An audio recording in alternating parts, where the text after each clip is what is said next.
Hello all, എൻ്റെ topic world wide വെബാണ്. അപ്പോൾ അതിൽ എന്താ ഡിസ്കസ് ചെയ്യുന്നത് വെച്ചാൽ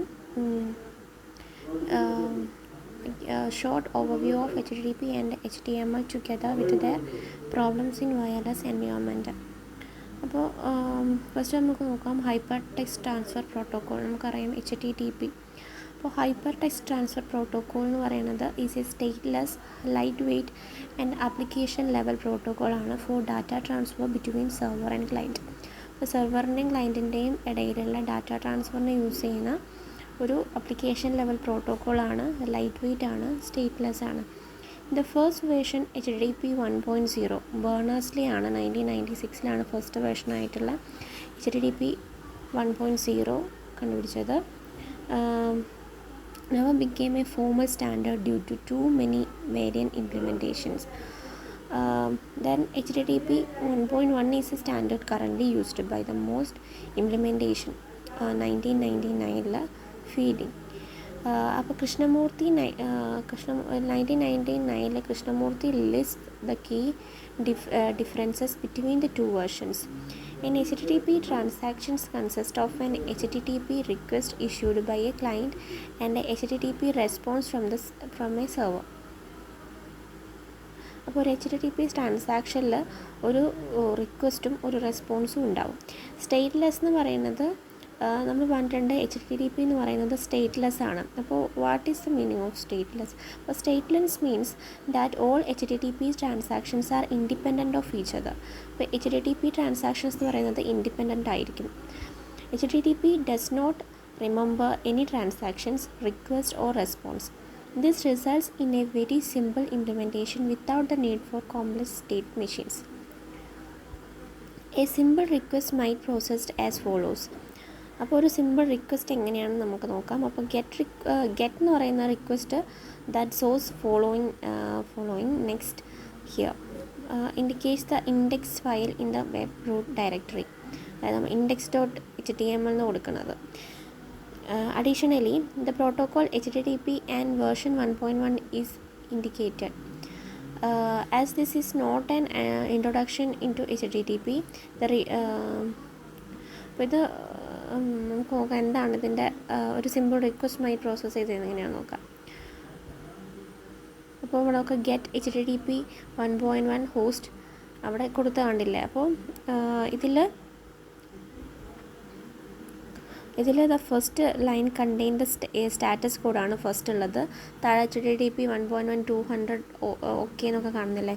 അപ്പോൾ ഇത് ഫസ്റ്റ് ലൈൻ എന്ന് പറയുന്നത് ഒരു സ്റ്റാറ്റസ് കോഡാണ് which shows that everything was okay. അതാണത് ഷോ ചെയ്യുന്നത്. But the okay in the plain text this is also send the error codes indicating only that everything works. The HTTP headers follows with information about the date. അപ്പോൾ നമുക്കിതിൻ്റെ താഴെ കാണാൻ date, server, അങ്ങനെ കുറേ കാര്യങ്ങൾ കൊടുക്കുന്നുണ്ട്. അപ്പോൾ ഒരു HTTP ഹെഡറിൻ്റെ താഴെയായിട്ട് ഇത്രയും കാര്യങ്ങളുണ്ടാവും. എന്തൊക്കെയുണ്ടാവും? ഡേറ്റ് ഉണ്ടാവും, ടൈം ഉണ്ടാവും, server version, connection informations and type of the following content. അപ്പോൾ here the content is the HTML code for the web page, index.html in the root directory of the web server. HTTP assumes a reliable underlying protocol. അപ്പോൾ HTTPയിൽ നമ്മൾ use ചെയ്യുന്ന പ്രോട്ടോക്കോളാണ് TCP, transfer control പ്രോട്ടോക്കോളാണ് നമ്മൾ HTTPയിൽ use ചെയ്യുന്നത്. TCP is used in the internet, while HTTP 1.0 establishes a new connection for each request. Version 1.1 keeps the connection alive for multiple requests.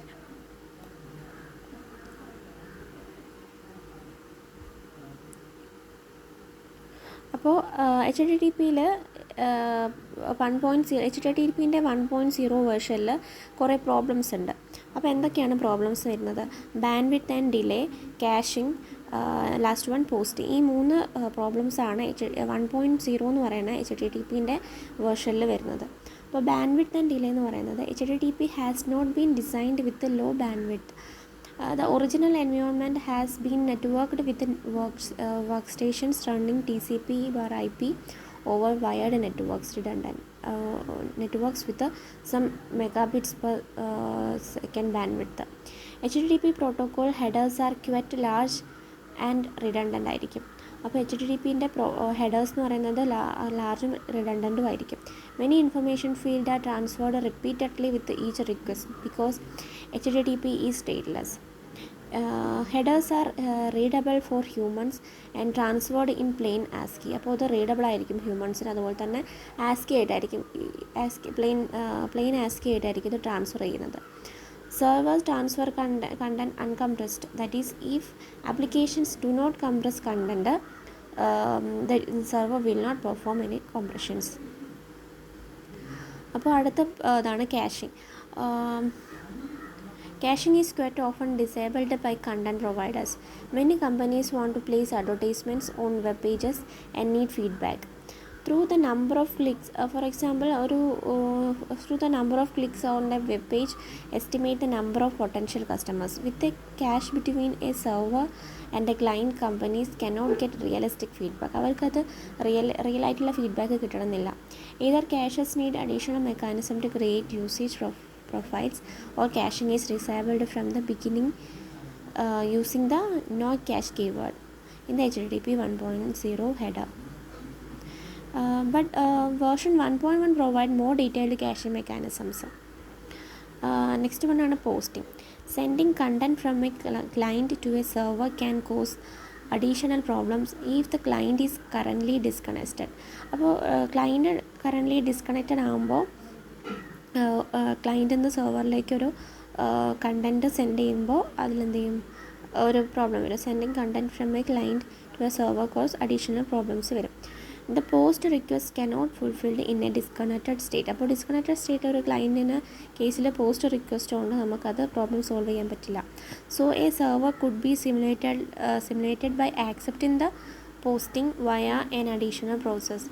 However, this clearly cause additional problems, etc. For example, if the real server does not accept the posting, or if the server cannot accept the deferred posting. Thank you.